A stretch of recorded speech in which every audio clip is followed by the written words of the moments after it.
Yo, Columbia University, a place known for its academic excellence and vibrant student life.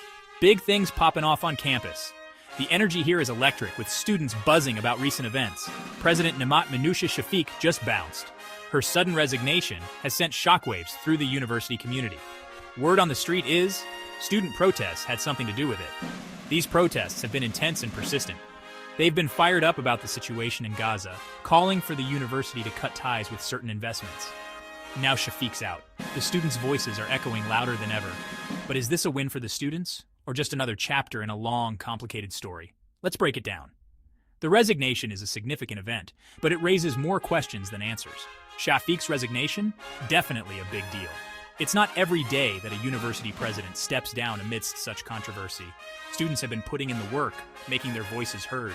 Their dedication and passion are undeniable.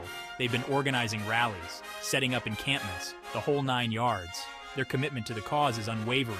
And now, boom, the president's stepping down. This is a pivotal moment for the student body. You can't deny the timing.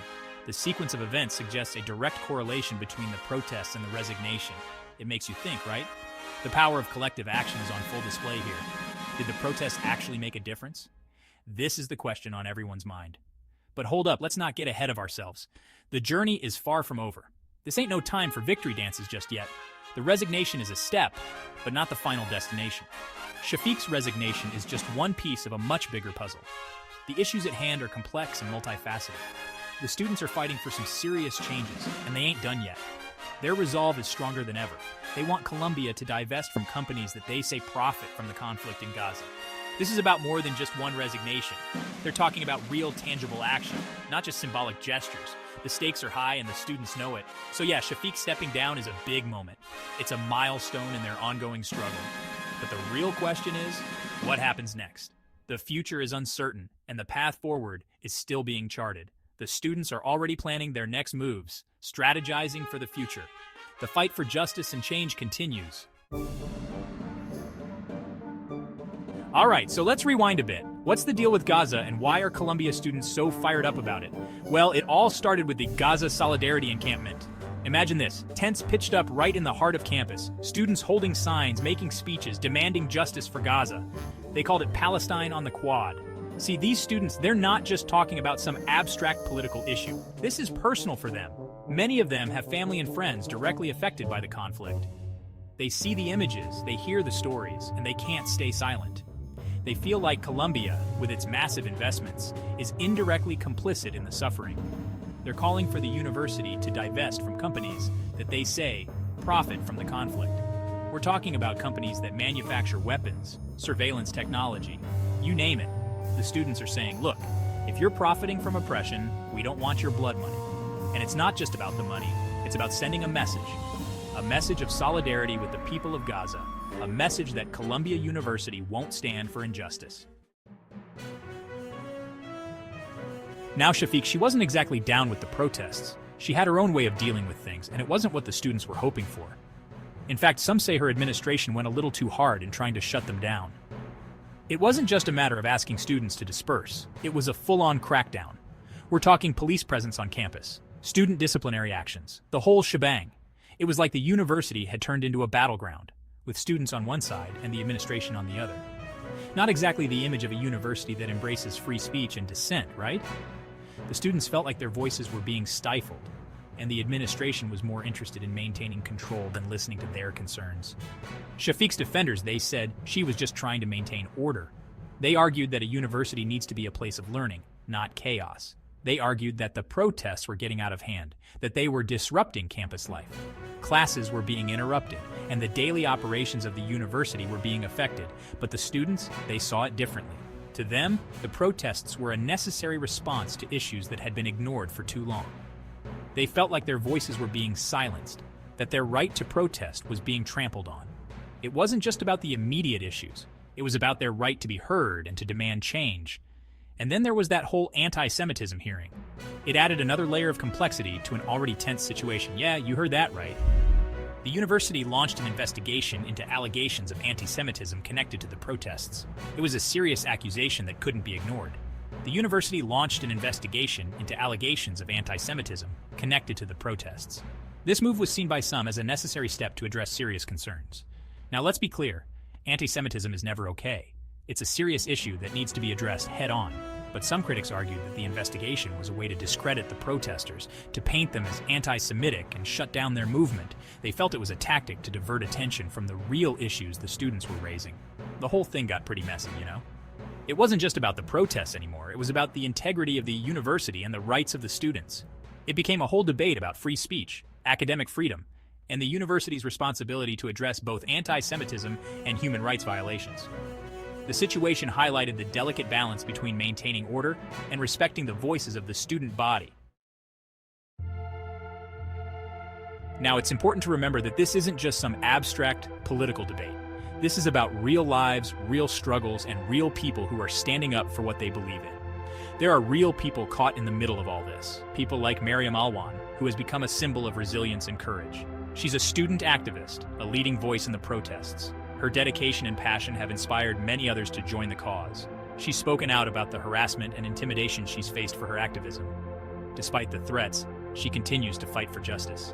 She's talked about the emotional toll it's taken on her, the sleepless nights, the constant fear, and the overwhelming stress. Yeah, it's been really tough. The mental and physical exhaustion is something we all feel. The harassment, the intimidation, it takes a toll on you. But we draw strength from each other and keep pushing forward. But we can't back down. This is too important. Our future, our rights, and our voices are on the line. And then there are professors like Carl Hart and Nara Malanik. They have stood shoulder to shoulder with the students, showing unwavering support. They've been vocal supporters of the students, putting their reputations on the line. Their solidarity has been a beacon of hope. They've argued that the university's response to the protests has been heavy-handed and unjust. The administration's actions have only fueled the fire.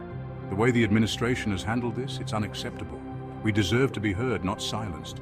They're trying to silence dissent, plain and simple, but we won't let them. Our voices are our power. Academic freedom is at the core of what we do. It's the foundation of our education and our future. And when it's threatened, we all have to stand up and say, no, this isn't right. We must protect our rights and our freedom. These are just a few of the many voices that have emerged from this movement. Each one adds strength and depth to the cause. Students, faculty, community members, all united by a common cause. Their unity is their strength. They're demanding justice for Gaza, they're challenging the status quo, and they're not backing down. Their determination is unwavering, and their message is clear: change must come. Section 5. Echoes of the Past. Columbia's legacy of protest. You know, Columbia University, they've got a long and storied history of student activism. Think back to the 1960s, the Vietnam War protests. Students occupied buildings, clashed with police, demanded change. They were a powerful force in the anti-war movement. And now, decades later, we're seeing that same spirit of activism reignited. Students are once again taking a stand, challenging the powers that be, demanding a better world. It's a reminder that the fight for justice is a marathon, not a sprint. The Gaza protests, they're not just about one issue. They're about something bigger. They're about the role of universities in society. They're about the responsibility of institutions to stand up for what's right. They're about the power of young people to make their voices heard. Section 6. A cautious celebration victory tempered with uncertainty. So, Shafik's gone. Does that mean the students have won? Well, it's complicated. There's a sense of relief for sure. A feeling that their voices have finally been heard, that their activism has made a difference, but there's also a sense of wariness. A recognition that this is just one battle in a much larger war. The fight for divestment continues. The fight for justice for Gaza continues. And the students know that they can't afford to let their guard down. They're cautiously optimistic, hopeful that Shafik's departure will pave the way for real change. But they're also realistic. They know that the university's power structure remains largely intact.